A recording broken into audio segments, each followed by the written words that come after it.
ಸಿದ್ದರಾಮಯ್ಯ ಅವರ ಸಂಪುಟದಲ್ಲಿ ಉನ್ನತ ಶಿಕ್ಷಣ ಇಲಾಖೆಯನ್ನು ಸಮರ್ಥವಾಗಿ ನಿಭಾಯಿಸಿದಂತಹ ಎಂಸಿ ಸುಧಾಕರ್ ಅವರು ಈಗ ಮತ್ತೆ ಡಿಕೆ ಶಿವಕುಮಾರ್ ಅವರ ನೇತೃತ್ವದ ಸಂಪುಟದಲ್ಲೂ ಕೂಡ ಸಚಿವ ಸ್ಥಾನ ಸಿಗುತ್ತೆ ಅನ್ನುವಂಥ ನಿರೀಕ್ಷೆಯಲ್ಲಿದ್ದಾರೆ.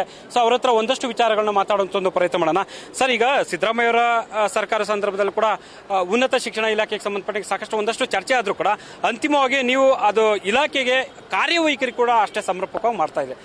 ಈಗ ನಿರೀಕ್ಷೆ ಕೂಡ ಸಹಜವಾಗಿ ನೀವೇ ಮತ್ತೆ ಎಂಟ್ರಿ ಆಗ್ಬೋದಾ ಅನ್ನುವಂಥ ಚರ್ಚೆಗಳು ಇದಾವೆ. ಸೊ ಏನು ಅನ್ಸುತ್ತೆ ಸರ್? ನೋಡಿ, ನನ್ನ ಮೇಲೆ ಭಾಳ ದೊಡ್ಡ ಜವಾಬ್ದಾರಿಯನ್ನು ವಹಿಸಿದ್ರು. ಇವತ್ತು ಉನ್ನತ ಶಿಕ್ಷಣ ಇಲಾಖೆ ಅಂದರೆ ಬಹುಶಃ ಇವತ್ತು ಈ ದೇಶದ ಒಂದು ಭವಿಷ್ಯತ್ತನ್ನು ರೂಪಿಸ್ತಕ್ಕಂಥವರನ್ನು ಸೃಷ್ಟಿ ಮಾಡ್ತಕ್ಕಂಥದ್ದು, ಪದವೀಧರರನ್ನು ಇವತ್ತು ಉದ್ಯೋಗವನ್ನು ಲಭಿಸುವಂಥ ರೀತಿಯಲ್ಲಿ ಅವರಿಗೆ ಶಿಕ್ಷಣ ಕೊಡ್ತಕ್ಕಂಥದ್ದು ಮಾಡುವಂಥದ್ದು ಭಾಳ ಮುಖ್ಯ. ಅದರಿಂದ ಆ ಒಂದು ಜವಾಬ್ದಾರಿಯನ್ನು ನಾನು ಪ್ರಾರಂಭದಿಂದನೂ ಅದಕ್ಕೆ ಗಮನ ಕೊಟ್ಟು ಹಲವಾರು ಕಾರ್ಯಕ್ರಮಗಳನ್ನು ರೂಪಿಸಿ ನಾವು ಬದಲಾವಣೆಗಳನ್ನು ತರುವಂಥ ಪ್ರಯತ್ನ ಮಾಡಿದ್ವಿ. ಬದಲಾವಣೆಗಳಾಗಿದ್ದಾವೆ, ಇನ್ನಷ್ಟು ಭಾಳಷ್ಟು ಬದಲಾವಣೆಗಳು ಅವರು ಒಂದು ಕಾರ್ಯರೂಪಕ್ಕೆ ಬರೋ ಹಂತದಲ್ಲಿತ್ತು. ಈ ಒಂದು ಬದಲಾವಣೆ ರಾಜಕೀಯ ಬದಲಾವಣೆ ಆಗಿದೆ.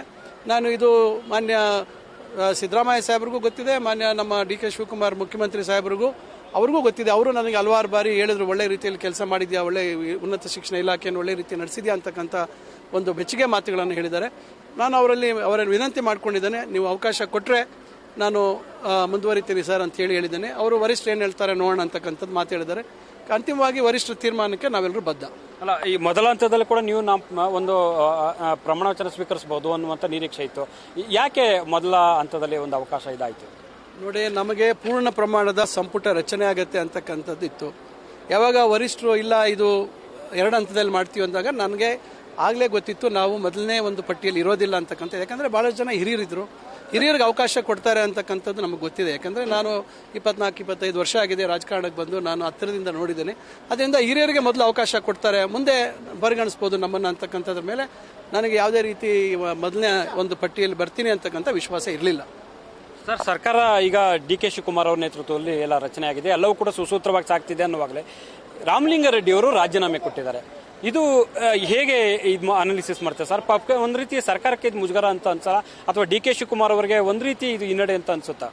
ನೋಡಿ, ರಾಮಲಿಂಗಾರೆಡ್ಡಿ ಅವರು ಭಾಳ ನಮ್ಮ ಪಕ್ಷದ ಜವಾಬ್ದಾರಿಯುತವಾದಂಥ ನಾಯಕರು, ಪಕ್ಷಕ್ಕಾಗಿ ಭಾಳಷ್ಟು ಶ್ರಮಿಸಿರ್ತಕ್ಕಂಥವ್ರು ಮತ್ತು ಹಲವಾರು ಹುದ್ದೆಗಳನ್ನು ಸುದೀರ್ಘ ಒಂದು 40 ವರ್ಷಗಳ ರಾಜಕೀಯ ಒಂದು ಪಯಣದಲ್ಲಿ ಹಲವಾರು ಹುದ್ದೆಗಳನ್ನು ಭಾಳ ಜವಾಬ್ದಾರಿಯುತವಾಗಿ, ಭಾಳ ಚಾಕಚಕ್ಯತೆಗಳಿಂದ ಮತ್ತು ಯಾವುದೇ ರೀತಿ ಒಂದು ಆಪಾದನೆ ರಹಿತವಾಗಿ ಅವರ ಜವಾಬ್ದಾರಿನ ಮಾಡಿದ್ದಾರೆ.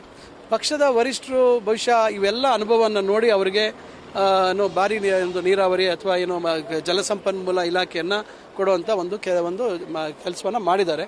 ಬಹುಶಃ ಮಾನ್ಯ ರಾಮಲಿಂಗಾರೆಡ್ಡಿ ಸಾಹೇಬರಿಗೆ ಬೇರೆ ಏನಾದರೂ ನಿರೀಕ್ಷೆ ಇತ್ತು, ಬೆಂಗಳೂರು ಅಭಿವೃದ್ಧಿ ಖಾತೆ ಬೇಕಿತ್ತು ಅಂತಕ್ಕಂಥದ್ದು. ಅವರು ಯಾಕಂದರೆ ಸ್ಥಳೀಯವಾಗಿ ಬೆಂಗಳೂರಿನಲ್ಲಿ ಅವರು ಕಾರ್ಪೊರೇಟರ್ ಆಗಿ ಅವರ ಒಂದು ರಾಜಕೀಯ ಜೀವನ ಪ್ರಾರಂಭ ಮಾಡಿದ್ರಿಂದ ಸಹಜವಾಗಿ ಬೆಂಗಳೂರಿನಲ್ಲಿ ಅವರು ಭಾಳಷ್ಟು ಅವರ ಹಿಂದೆನೂ ಕೂಡ ಅವರು ಜವಾಬ್ದಾರಿಗಳನ್ನು ನಿಭಾಯಿಸಿದ್ದಾರೆ.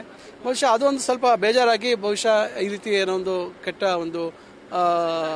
ಒಂದು ಸನ್ನಿವೇಶ ಉದ್ಭವ ಆಗಿದೆ. ಖಂಡಿತ ಅವರು ಇದನ್ನು ಮುಂದುವರಿಸಲ್ಲ. ಖಂಡಿತ ಅವರು ಪಕ್ಷದ ವರಿಷ್ಠರ ಮಾತಿಗೆ ಗೌರವ ಕೊಡ್ತಾರೆ. ಖಂಡಿತ ಅವರು ಈಗ ಕೊಟ್ಟಿರ್ತಕ್ಕಂಥ ಖಾತೆಯನ್ನು ಅವರು ಇನ್ನಷ್ಟು ಪರಿಣಾಮಕಾರಿಯಾಗಿ ನಿಭಾಯಿಸ್ತಾರೆ ಅಂತಕ್ಕಂಥ ವಿಶ್ವಾಸ ನನಗಿದೆ.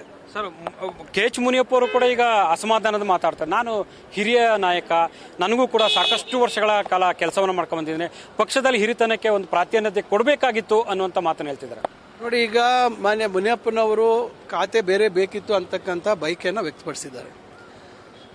ಸಹಜವಾಗಿ ಬಹುಶಃ ಪಕ್ಷ ಅವರು 3 ವರ್ಷ 6 ಖಾತೆಯನ್ನು ಭಾಳ ಯಶಸ್ವಿಯಾಗಿ ನಿಭಾಯಿಸಿದ್ದಾರೆ ಅಂತಕ್ಕಂಥದ್ದು ಗ್ರಹಿಸಿ ಭಾಳ ಮುಖ್ಯವಾಗಿ ಕಾರ್ಯಕ್ರಮಗಳು, ದೊಡ್ಡ ದೊಡ್ಡ ಕಾರ್ಯಕ್ರಮಗಳು ಇವತ್ತು ಅನುಷ್ಠಾನ ಆಗಿರೋದ್ರಿಂದ ಅವರೇ ಮುಂದುವರೆದ್ರೆ ಸೂಕ್ತ ಅಂತಕ್ಕಂಥದ್ದು ಬಹುಶಃ ವರಿಷ್ಠರು ತೀರ್ಮಾನ ಮಾಡಿ ಅವರಿಗೆ ಆ ಖಾತೆ ಕೊಟ್ಟಿರ್ಬೋದು.